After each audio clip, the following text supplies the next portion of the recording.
तरावी की दुआ अगर हम लोगों को याद नहीं होती है तो हम लोग परेशान हो जाते हैं। मुफ्ती साहब हिंदी में तरावी की दुआ दे दें, या हम उसकी कॉपी ढूंढते फिरते हैं कि साहब तरावी की दुआ मिल जाए। ख़वातीन हो, मर्द हज़रात हों, तरावी की दुआ के लिए खूब परेशान रहते हैं। अगर तरावी की दुआ याद नहीं होती है तो ये समझते हैं कि तरावी मानी ही नहीं जाएंगी।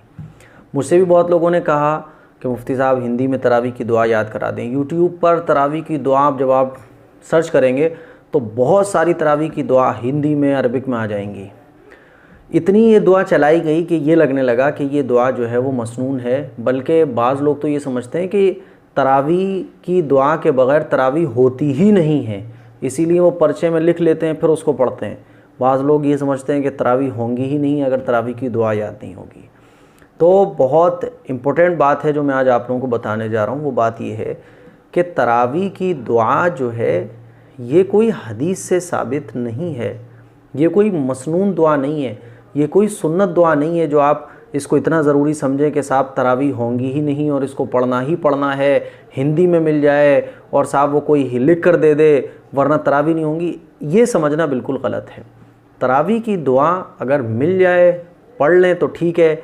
वाली जो दुआ है ना, सुबहान ज़िल मुल्की वल मलकूत है ना, सुबहान ज़िल इज़्ज़ति वल आज़मति वल हैबति वल कुदरती, ये जो दुआ है तरावी की, ये दुआ मसनून नहीं है, ये किसी हदीस से साबित नहीं है ये दुआ। तो तरावी की 4 रकात के बाद जो हम लोग बैठते हैं, अगर ये दुआ याद नहीं है तो कोई बात नहीं है, खामोश बैठे रहें तो भी ठीक है। और अगर कुछ पढ़ना चाहते हैं तो कुछ भी आप पढ़ सकते हैं, दुरूद शरीफ पढ़ लें, इस्तिग़फ़ार पढ़ लें, कोई सूरत पढ़ लें, जो भी आपको याद हो वो पढ़ लें, पहला कलमा पढ़ लें। लेकिन ये समझना कि ये दुआ 4 रकात के बाद तरावी की मसनून है, ये गलत है। ये दुआ मसनून नहीं है, ये दुआ किसी हदीस से साबित नहीं है।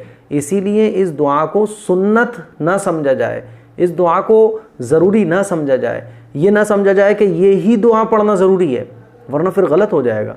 क्योंकि ये दुआ है एक, लेकिन ये दुआ मसनून नहीं है। इसीलिए अगर किसी को ये दुआ याद नहीं है तो 4 रकात तरावी के बाद जो आप चाहें वो पढ़ सकते हैं। इस दुआ को सुन्नत ना समझा जाए, क्योंकि हमारे बहुत सारे लोग हैं जो इस दुआ को मसनून समझते हैं और उलमा बताते भी इस टाइप से हैं कि गोया कि ये दुआ मसनून हो। इसीलिए गलतफहमी को दूर करें। अस्सलामु अलैकुम व रहमतुल्लाहि।